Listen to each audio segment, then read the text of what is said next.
ये सास को बायने में हमें कौन कौन सी सामग्री देनी है, सास का बायना क्या क्या निकालना है और सास को बायना कब देना है। तो देखिए, सास को बायना हमें उसी दिन देना होता है, पूजा के बाद हमें सबसे पहले सास को बायना निकालना होता है। और बायना निकालने के बाद ही हमें क्या करना होता है कि पति का पहले पूजन करेंगे, चंद्रमा का पहले आपने अपना घर का पूजन किया शाम के वक्त, फिर उसके बाद चंद्रमा का पूजन किया, फिर आपको पति का पूजन करना है, फिर आपको अपनी सासू माँ को ये सारी सामग्री जो सास को बायना निकालते हैं वो निकालना है। तो देखिए, पहले मैं बताती हूँ कि आपको बायने में क्या क्या निकालना है, कब देना है, किसे देना है। अगर आपकी सासू माँ आपके पास नहीं है तो आपको क्या करना है, ये सारी जानकारी दूंगी इस वीडियो में, ठीक है। तो हम पहले देख लेते हैं कि आपको सास को बायने में देना क्या क्या है। ये देखिए, आपकी सामर्थ्य के ऊपर है, ठीक है। ऐसा नहीं कि जो मैंने जितनी सामग्री निकाली उतनी आपको ही निकालना, ऐसा नहीं। आपकी जितनी सामर्थ्य है, साथ ही साथ जितना आप दे सकते हो उतना कम है, ठीक है। क्योंकि जो आपके सास से ही आपके बेटे आपको मिले हैं, तो उन्हीं को जो उनकी कमाई है वो उन्हीं के बदौलत है, ऐसा मैं मानती हूँ। इसलिए मैं आपको बोल रही हूँ कि जितना ज़्यादा आप दे सकें, तो सुहाग की सामग्री जितनी हम देंगे सासू माँ को, उतना वो आपको आशीर्वाद देंगी, उतना ही आपका सुहाग की आयु लंबी होगी। तो अब चलिए जान लेते हैं कि कौन कौन सी सामग्री देना है, ठीक है। तो सबसे पहले देखिए, मैं सारी सामग्री को पहले हटा देती हूँ, उसके बाद आपको बताना प्रारंभ करती हूँ, ठीक है। तो देखिए, सास के लिए सबसे पहले एक थाली तैयार कर लीजिए। थाली में जो भी आपके साड़ी हो, जैसे भी अगर आपके पास साड़ी हो, जितनी सामर्थ्य के हिसाब से साड़ी हो, तो देखिए साड़ी ज़रूर देनी चाहिए हमें इस दिन। तो साड़ी है, अगर आपकी सासू माँ सूट पहनती तो आप उन्हें सूट भी गिफ्ट कर सकते हैं।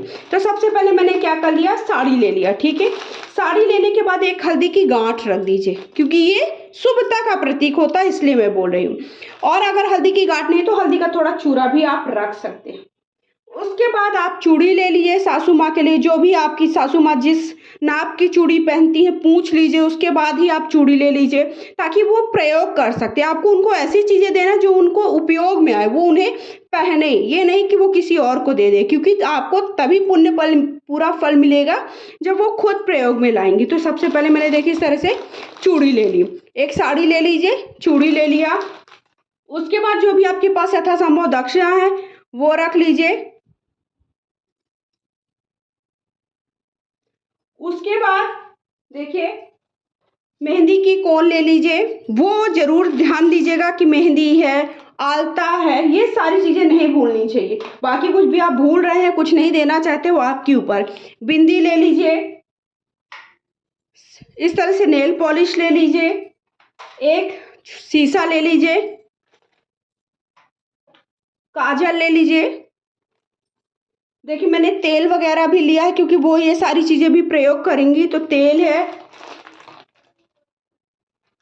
फिर फेस वॉश लिया है मैंने। आप कहेंगे ये सारी सामग्री, देखिए मैंने बोला ना, आप जितना चाहे दे सकते हैं, ऐसा नहीं है कि ये वो मतलब आपने सुहाग, ये सारी सामग्री वो प्रयोग में लाएंगी, इसलिए सारी सामग्री आप दे सकते हैं। फिर सिंदूर ले लीजिए, इस तरह से मैंने एक कंघी ले ली है, साबुन ले लिया है, एक क्रीम ले लिया है उनके लिए, पाउडर ले लिया है, रबड़ ले लिया है इस तरह से, और एक का सिक्का रख दीजिएगा, ये भी अनिवार्य होता है देखिए पूजा में। उसके बाद मैंने बिछुआ ली है इस तरह से। तो आप देखिए बिछुआ ले सकते हैं, इसे आप स्किप भी कर सकते हैं। यहाँ पर आप देखिए, अगर आपके पास सोना चांदी की सामर्थ्यता है तो आप सोना चांदी भी जरूर ले, अगर आपके पास सामर्थ्यता नहीं है तो आप इसे स्किप कर सकते हैं। उसके बाद हमें आलता जरूर लेना है इसमें, ठीक है। तो आप पायल भी ले सकते हैं, बिछिया भी ले सकते हैं, साथ ही साथ आप सोना चांदी में जैसे अंगूठी वगैरह भी ले सकते हैं। ये आपकी क्षमता के ऊपर है, क्योंकि हमें साल भर में एक बार देना होता है, तो आप ये दे भी सकते हैं, इसे स्किप भी कर सकते हैं, ये आपकी सामर्थ्य के ऊपर है। देखिए, मैंने पहले ही कहा है, हमें किसी को परेशान करके कोई भी काम नहीं करना है। कैसे करना है, ताकि कोई परेशान भी ना हो और हमारा काम भी हो जाए। फिर उसके बाद हमें इसमें एक मीठा जरूर रखना होता है, जो भी आप अगर घर पर आप पकवान वगैरह बना रहे हैं वो भी रख सकते हैं, मीठा भी रखना होता है। और थोड़ा बहुत जैसे जो कई लोग क्या करते हैं, करवा भी देते हैं। अब हम बात करते हैं कि अगर आपकी सासू माँ यहाँ नहीं रहती, देखिए हमने बायने का थाली तो निकाल दी है, लेकिन हमारी सासू माँ अगर नहीं रखती तो हम क्या कर सकते हैं। कई लोग की देखिए सासू माँ दूर रहती हैं, तो ये सुहाग की सामग्री आप चढ़ा दीजिए, जब उनसे आप मिलेंगी तब उन्हें आप दे दीजिए। लेकिन अगर वो बहुत आप 2 साल 3 साल 4 साल में मिलते हैं तो आप क्या करिए कि आप यथासंभव दक्षिणा क्या करें, मतलब जितनी भी आपकी समर्थ है 2000 4000 5000 आप उनको ट्रांसफ़र भी कर सकते हैं, बहुत दूर रहती हैं तो। लेकिन अगर आप साल भर के अंदर जा रहे हैं, 6 महीने के अंदर जा रहे हैं, तो आप उन्हें ये सारी सामग्री लेकर के जाएँ, लेकिन पकवान वगैरह ना रखें ताकि वो खराब हो जाए। फिर आपको करवा किसे देना है, तो आप करवा किसी भी सुहागन स्त्री को दे सकते हैं या फिर किसी कन्या को भी दे सकते हैं। ठीक है, तो ये सुहाग की सामग्री आपको किसको देनी है, अपनी सास को देना है। सास अगर सुहागन नहीं है तो आप अपनी ननंद को दे सकते हैं, जेठानी को दे सकते हैं। कई लोग कहते हैं कि हमारी ननंद भी नहीं, जेठानी भी नहीं है, तो आप जिसका पैर पूजन करते हैं, मतलब किसी को भी ऐसा होता है ना, पूजा में आप उनके चरण को स्पर्श करते हैं, आप उन्हें अपनी बड़ा मानते हैं, उनके नियमों को मानते हैं, वो कुछ भी बात बोलती तो आप उन्हें सुनते हैं और उनको अपने ऊपर अपनाते हैं, तो उनको भी आप ये सुहाग की सामग्री अर्थात बायना सास को दे सकते हैं।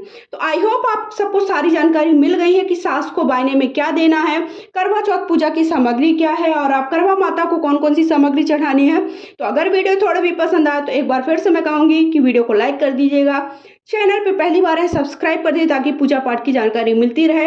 वीडियो सबके साथ शेयर करिए, इंस्टा फॉलो कर सकते हैं। बोलिए हर हर महादेव।